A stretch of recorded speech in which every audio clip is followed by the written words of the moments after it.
নিজের সুখের ঠিকানা নিজেকেই খুঁজে বের করতে হয়। অন্য কেউ হাত ধরে আপনাকে নিজের সুখের ঠিকানায় নিয়ে যাবে না। আবার তেমনই নিজের স্বপ্ন পূরণের পথে নিজেকেই দৌড়াতে হবে। অন্য কেউ আপনার স্বপ্ন পূরণের জন্য দৌড়ে দিবে না। আসসালামু আলাইকুম, welcome back to my another video. I hope আমার সকল আপু ভাইয়েরা আল্লাহর অশেষ রহমতে ভালো আছেন এবং সুস্থ আছেন। আমিও আলহামদুলিল্লাহ আপনাদের দোয়া এবং আল্লাহর অশেষ রহমতে আলহামদুলিল্লাহ অনেক ভালো আছি। মেয়েদের মনটা অনেক বেশি নরম, তার কারণ হচ্ছে মেয়েদের জন্ম জান্নাতে। জান্নাত থেকে জন্ম হওয়ায় নরম মনটাই প্রয়োজনে কিন্তু অনেক বেশি শক্ত আর দৃঢ় হয়ে যায়। এই নরম মনের মানুষটাই একটা সময় গেলে সে তার সংসারটাকে কিভাবে গুছিয়ে আগলিয়ে রাখতে হয় সেটা শিখে যায়। আমরা মানুষ, তাই আমাদের চাহিদার কোনো শেষ নাই। একটা চাহিদা পূরণ হলে আর একটা চাহিদা মনের ভিতরে উকি দিতেই থাকে। কিন্তু কথা হচ্ছে সে চাহিদা মেটানোর মতো অ্যাবিলিটি কি সবার থাকে? সবারই থাকে না।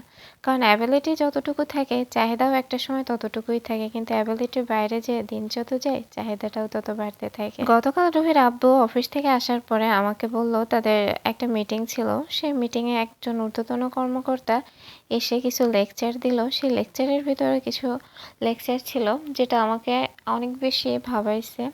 তার ভেতরে একটা কথা হলো, তারা বলল যে আপনাদের যে স্যালারি, এই স্যালারির ভিতর থেকে জমানো একদমই কঠিন।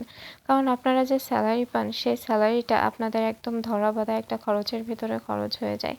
কিন্তু আপনারা যদি মনে করেন যে এর ভিতর থেকেও আমি আপনাদেরকে আমি এই মাসে আমার সংসার থেকে 1,000 টাকা বাঁচাবো, তো আপনি যদি এই চিন্তা করে এই মাসটা চালান তাহলে 1,000 না পারেন ন্যূনতম 200 টাকা আপনি অবশ্যই জমাতে পারবেন।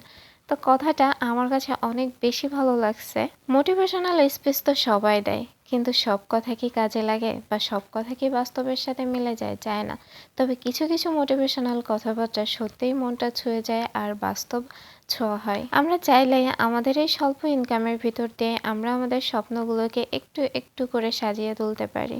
ধরেন আজকে আপনি বাজারে গেছেন 50 টাকা নিয়ে, 50 টাকাতে আপনি 2টা থেকে 3টা সবজি কিনবেন, কিন্তু একটু দাম দর করে দেখা যায় সেই 50 টাকায় যে 2টা সবজি হবে সেই 2টা সবজি আপনি 45 টাকায় পেয়ে গেলেন।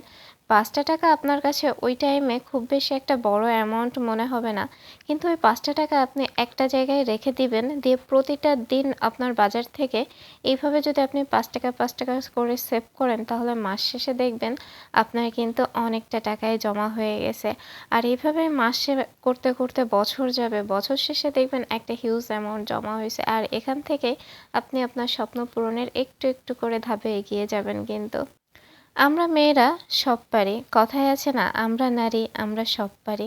তো আমরা মেয়েরা চাইলেই কিন্তু আমাদের স্বামীর স্বল্প ইনকাম দিয়ে আমাদের সংসারটাকে সুন্দর মতো সাজিয়ে আমাদের ফিউচারের জন্যও কিছু করতে পারি। জীবন মানেই যুদ্ধক্ষেত্র, আর এই যুদ্ধক্ষেত্রে টিকে থাকতে হলে আমাদের প্রতিনিয়ত যুদ্ধ করেই টিকে থাকতে হবে।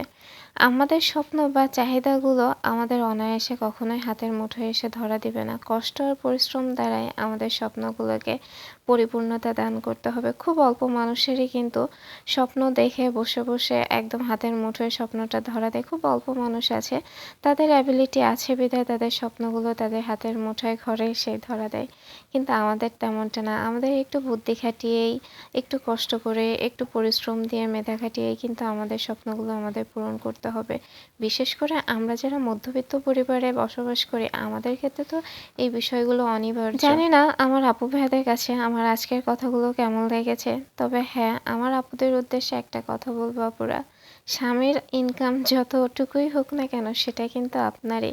আপনি আপনার স্বামীর ইনকামকে ছোট করে মানুষের সামনে নিজের অসহায়ত্ব প্রকাশ করলে তারা আপনাকে নিয়ে হাসি ঠাট্টা তামাশা করবে, কিন্তু আপনার দুঃখ কষ্টের সময় পাশে এসে দাঁড়াবে না। তাই স্বামীর ইনকাম যতটুকুই হোক না কেন তার ভেতর থেকেই নিজেকে এর সব কিছু খরচ সেভ করে নিজের স্বপ্নগুলো পূরণ করে মানুষের সামনে সেভাবেই নিজেকে জাহির করুন, যাতে অন্য কেউ আপনার অসহায়ত্ব নিয়ে আপনাকে ঠাট্টা তামাশার পাত্র না করতে পারে। দিন শেষে আমাদের সবাইকেই কিন্তু বলতে হয় আলহামদুলিল্লাহ ভালো আছি।